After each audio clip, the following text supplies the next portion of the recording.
Hello everyone, सभी को मेरा नमस्ते और जय श्री राम। आज के इस वीडियो में अपन बीएड व बीएसटीसी के लेसन प्लान कैसे बनाए जाते हैं उसके बारे में जानेंगे। तो चलिए शुरू करते हैं आज के इस वीडियो को।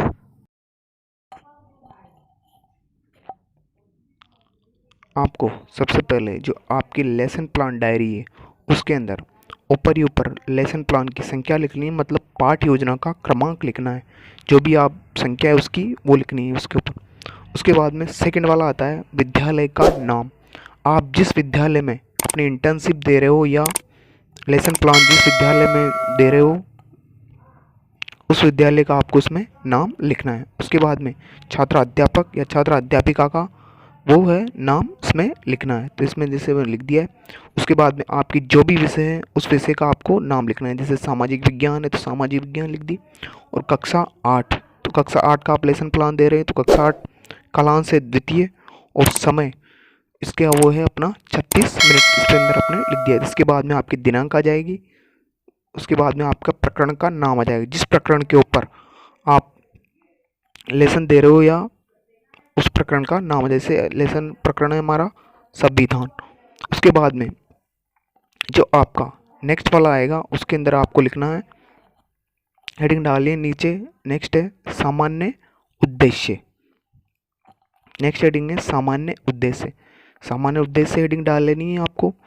सामान्य उद्देश्य इसके अंदर बच्चों को जो आप पढ़ा रहे हैं उसके अंदर से कुछ क्या परिवर्तन हो रहे हैं छोटे छोटे, वो परिवर्तन आपको इसके अंदर लिखने हैं। जो सामान्य उद्देश्य हैं उसके अंदर कम से कम आपको 4 पॉइंट लिखने होते हैं और अधिक से अधिकतम 6 या 7 पॉइंट लिखने होते हैं।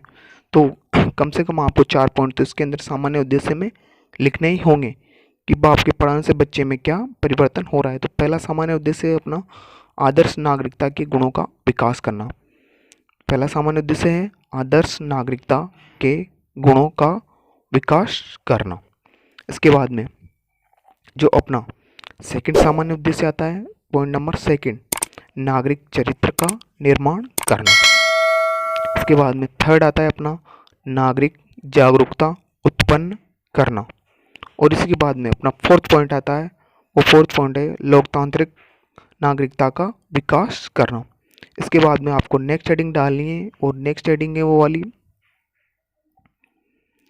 ये चारों पॉइंट लिखने के बाद में 4 पॉइंट कम से कम आपको 4 पॉइंट तो लिखने ही होंगे। अधिक से अधिक तो 8 भी लिख सकते हो, लेकिन कम से कम आपको 4 पॉइंट लिखने होंगे, वो भी सामान्य उद्देश्य के अंदर। जैसे आपका सामान्य उद्देश्य लिख देते हो तो उसके बाद में आपको हेडिंग डालनी है विशिष्ट उद्देश्य। जो विशिष्ट उद्देश्य हैं उसके अंदर आपको कम से कम 4 या 5 पॉइंट तो लिखने ही होंगे और अधिकतम आपको उसके अंदर 7 या 8 पॉइंट लिख सकते हो। जो विशिष्ट उद्देश्य होता है उस उद्देश्य के अंदर आप जो लेसन प्लान या पाठ पढ़ा रहे हो या पाठ योजना जो बना रहे हो उस पाठ योजना के द्वारा बच्चे के अंदर क्या परिवर्तन आ रहा है, वो क्या सीख रहा है, उसके बारे में उससे लिखना है। जैसे मान लो कि विशिष्ट उद्देश्य का पहला अपना उद्देश्य है विद्यार्थियों को भारतीय संविधान के विषय में जानकारी देना। सेकंड पॉइंट है विद्यार्थियों को भारतीय संविधान के विषय में रुचि जागृत करना। और अपना थर्ड पॉइंट आता है, थर्ड पॉइंट है विद्यार्थियों में संविधान के प्रति सकारात्मक दृष्टिकोण उत्पन्न करना। इसके बाद में अपना फोर्थ पॉइंट आता है छात्र उस समय की परिस्थितियों तथा वर्तमान परिस्थितियों में संबंध स्थापित कर सकेंगे। इसके बाद में अपना फिफ्थ पॉइंट आता है छात्रों को संविधान में विश्व बंधुत्व की भावना जागृत करना। इसी तरह आपको 5 पॉइंट लिखने नहीं, या 5 से ज़्यादा पॉइंट भी आप लिख सकते हैं विशिष्ट उद्देश्य के अंदर। कम से कम आपको 5 पॉइंट तो लिखने ही होंगे। जैसे 1 2 3 4 इसके अंदर 5 पॉइंट अपन ने मेंशन कर दिए। विशिष्ट उद्देश्य लिखने के बाद में आपको नीचे जो नेक्स्ट लिखनी है वो लिखनी है शिक्षण सहायक सामग्री। शिक्षण सहायक सामग्री तो विशिष्ट उद्देश्य जैसे ही आपका पूर्ण हो जाता है तो पूर्ण होते हैं आपको हेडिंग डालनी है शिक्षण सहायक सामग्री। जैसे मैं एक बार और दिखा देता हूँ विशिष्ट उद्देश्य को, देखिए इसी तरह से अपने 5 पॉइंट हो गए। 5 पॉइंट जैसे हो जाते हैं, 5 पॉइंट होने के बाद में आपको नीचे हेडिंग डालनी है शिक्षण सहायक सामग्री। जो शिक्षण सहायक सामग्रियाँ होती है वो शिक्षण कराते वक्त जो छात्र अध्यापक की जो चीज़ें शिक्षण में सहायता करती हैं वो सामग्रियाँ शिक्षण सहायक सामग्रियाँ कहलाती है। जैसे चौक हो गया, डस्टर हो गया, संकेतक हो गया, चार्ट हो गया इत्यादि शिक्षण सहायक सामग्रियाँ होगी। जो भी आपको चार्ट मॉडल जो भी आपकी शिक्षण में सहायता करते हैं वो शिक्षण सहायक सामग्री उसके अंदर हो जाएगी। उसके बाद में आपको नेक्स्ट हेडिंग डालनी है। वो नेक्स्ट हेडिंग है उसके अंदर पूर्व ज्ञान। पूर्व ज्ञान के अंदर आपको लिखना है छात्र संविधान के बारे में सामान्य जानकारी रखते हैं।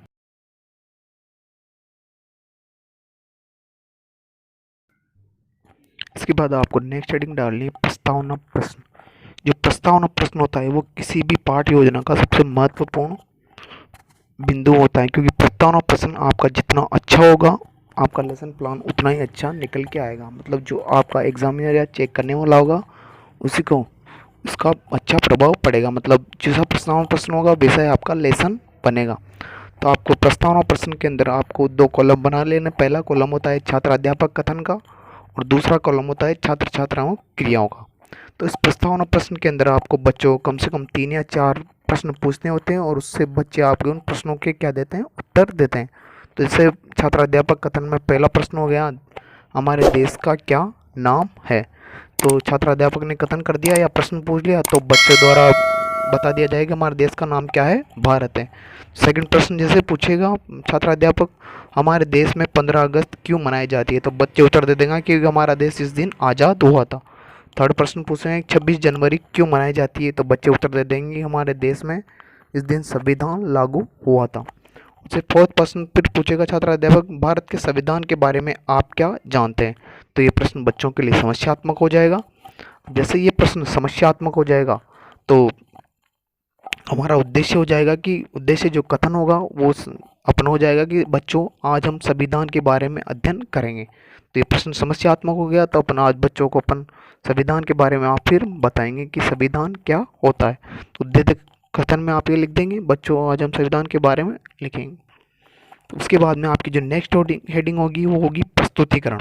जो प्रस्तुतिकरण होता है वो आपको हेडिंग डालनी है और प्रस्तुतिकरण में आपको कम से कम 5 कॉलम बनाने हैं। प्रस्तुतिकरण में कितने कॉलम बनेंगे, 5 कॉलम बनेंगे। और 5 कॉलम में आपको बता देता हूँ जो पहला कॉलम बनेगा वो कॉलम बनेगा शिक्षण बिंदु का और दूसरा कॉलम बनेगा वो होगा छात्र अध्यापक कथन का और जो तीसरा कॉलम होगा वो होगा छात्र छात्राओं क्रियाओं का और जो चौथा कॉलम होगा वो होगा शिक्षण विधि का और जो 5वां कॉलम होगा वो होगा श्यामपट्ट कार्य का। तो कम से कम आपको 5 कॉलम बना लेने हैं। शिक्षण जो प्रस्तुतिकरण है उसके अंदर 5 कॉलम, पहला कॉलम शिक्षण बिंदु, दूसरा कॉलम है छात्र अध्यापक कथन का और तीसरा है छात्र छात्रा क्रिया का और चौथा होगा शिक्षण विधि का और 5वां होगा श्यामपट्ट कार्य का। तो गलती नहीं करनी है आपको और 5 कॉलम बना लें। जो पहला कॉलम है उस पहले कॉलम में है शिक्षण बिंदु। तो शिक्षण बिंदु में आपको जो शिक्षण बिंदु आप जो पढ़ा रहे हैं बच्चों को वो शिक्षण बिंदु आपको इसके अंदर लिख देना है। तो जैसे बच्चों को अपन पढ़ा रहे हैं संविधान का अर्थ, तो शिक्षण बिंदु में आपको उसको लिख देना है। संविधान का अर्थ लिखते ही आपको जो छात्र अध्यापक है उसका कथन होगा उसके अंदर लिखना है संविधान एक ऐसी क्रिया है जिसमें कोई भी देश अपने देश को चलाने के लिए संविधान एक ऐसी क्रिया है जिसमें कोई भी देश अपने देश को चलाने के लिए कुछ समय और कानून बनाता है तथा इसी के आधार पर अपने देश को चलाते हैं। संविधान एक ऐसी किताब है जिसमें संविधान एक ऐसी किताब है जिसमें किसी भी देश से संबंधित सारे नियम और कानून होते हैं। क्या आप जानते हैं आज़ादी से पूर्व अंग्रेजों का राज था। अंग्रेजों ने ही तय किया कि किस तरह से भारत में कैसे कानून बनेंगे और कौन उसको लागू करेंगे। यहाँ का शासन उस तरह से चलता था। तो इस तरह से आपको जो छात्र अध्यापक कथन है वो चीज़ लिख देनी है। उसके बाद में जो थर्ड कॉलम है उस थर्ड कॉलम में आपको लिखना है छात्र छात्राओं क्रिया वाले कॉलम में छात्र ध्यानपूर्वक सुनेंगे। जो आपका थर्ड कॉलम बनाए थे 5 कॉलम बनाए थे उसी 5 कॉलम में थर्ड कॉलम में एक साथ लाइन में बनाएंगे ये सारे कॉलम। तो जो छात्र छात्राएं ध्यानपूर्वक सुनेंगे, जो शिक्षण विधि थी वो शिक्षण विधि व्याख्यान विधि हो जाएगी, क्योंकि व्याख्या के द्वारा अपन बता रहे तो व्याख्यान विधि हो जाएगी। और जो पाठ्य श्यामपट्ट कार्य है उसके अंदर आपको लिख देना है देश की सर्वोच्च शक्ति संविधान होती है। उसके बाद में आपको जो नेक्स्ट है नेक्स्ट हेडिंग डालनी है, उसके अंदर डालना है पुनरावृत्ति प्रश्न। जो पुनरावृत्ति प्रश्न होते हैं वो कम से कम आपको 1 या 2 प्रश्न बनाने हैं, क्योंकि पुनरावृत्ति प्रश्न बनाने का उद्देश्य यही होता है कि बच्चे का ध्यान इधर उधर भटके नहीं और बच्चों का ध्यान जो अपन पढ़ा रहे उसमें लगा रहे। इस वजह से पुनरावृत्ति प्रश्न बनाए जाते हैं। तो पुनरावृत्ति प्रश्न ज़्यादा कठिन नहीं बनाने, कम से कम 2 प्रश्न बनाने। जैसे पहला प्रश्न मैंने बनाया है संविधान में क्या बनाए जाते हैं। सेकंड होता है आज़ादी से पहले भारत पर किसका राज था। इस तरह आपको 1 या 2 प्रश्न बना लेते हैं। उसके बाद को वापस आपको फिर हेडिंग डालनी है ऊपर नेक्स्ट वाले में, फिर कॉलम बनाने 5 कॉलम, फिर से 5 कॉलम बनेंगे। शिक्षण बिंदु, छात्र अध्यापक कथन, छात्र छात्राएं क्रियाएं, शिक्षण विधि और श्यामपट्ट कार्य। इस तरह 5 कॉलम बन जाएंगे। 5 कॉलम बनाने के पश्चात में वापस पुनः 5 कॉलम बनेंगे। तो पहला जो कॉलम बना आपका शिक्षण बिंदु, उस शिक्षण बिंदु में आपको वापस फिर शिक्षण बिंदु लिख देना है, जैसे भारतीय संविधान का निर्माण। और छात्र अध्यापक कथन में आपको उसके बारे में बताना है या पढ़ाना है, जैसे भारतीय संविधान का निर्माण एक संविधान सभा द्वारा हुआ था। इस संविधान सभा का गठन 1946 में हुआ, जिसके सारे व्यक्ति चुनाव द्वारा चुने गए थे। इस संविधान सभा की पहली बैठक 9 दिसंबर 1946 को डॉक्टर सच्चिदानंद सिन्हा की अध्यक्षता में हुई थी। इसके पश्चात डॉक्टर राजेंद्र प्रसाद को इसका स्थायी अध्यक्ष चुना गया था। इसमें 389 लोग थे जो भारत के हर प्रांत से आए थे। इसमें इनके नाम इस प्रकार हैं, जैसे सरोजनी नायडू, जवाहरलाल नेहरू आदि। संविधान सभा की प्रारूप समिति भी बनी थी। इस तरह से आपको उसके अंदर लिख देना है। तो आपको जैसे 5 कॉलम बनेंगे तो उसके अंदर 5 कॉलम बना लेना है। पहला जो छात्राध्यापक क्रियाओं का शिक्षण बिंदु का, फिर छात्र अध्यापक कथन का, फिर छात्र छात्राओं क्रियाओं का, और फिर शिक्षण विधि और श्यामपट्ट का। इस तरह लगातार 5 कॉलम। उस 5 कॉलम के बाद में आपको लिखना है फिर नीचे पुनरावृत्ति प्रश्न। 5 कॉलम जैसे बनेंगे उसके बाद में लिखना है आपको एक पुनरावृत्ति प्रश्न। तो संविधान सभा के स्थायी अध्यक्ष कौन थे और संविधान सभा की प्रथम बैठक कब हुई थी। ये पुनरावृत्ति जो प्रश्न है वो 5 कॉलम ऊपर जैसे बनेंगे, एक रो में 5 कॉलम बन जाएंगे। उन 5 कॉलम के पश्चात में आप पुनरावृत्ति प्रश्न लिखना है। गलती मत कर देना आप, पहले पूरे 5 पॉइंट कॉलम, उसके बाद में जैसे ये तीसरा कॉलम हो गया छात्र छात्राएं क्रिया, शिक्षण विधि और श्यामपट्ट कार्य। तो छात्र ध्यानपूर्वक सुनेंगे, शिक्षण विधि आपकी व्याख्यान विधि हो जाएगी, और जो श्यामपट्ट है उसके अंदर आपको लिखना है संविधान सभा की प्रथम बैठक 9 दिसंबर 1946 में और अध्यक्षता डॉक्टर सच्चिदानंद सिन्हा ने की थी। जैसे आपका ये 5 कॉलम बन जाते उसके बाद में आपको प्रस्तावना प्रश्न लिखना है, जैसे मैंने ऊपर लिख दिया है वो वाला।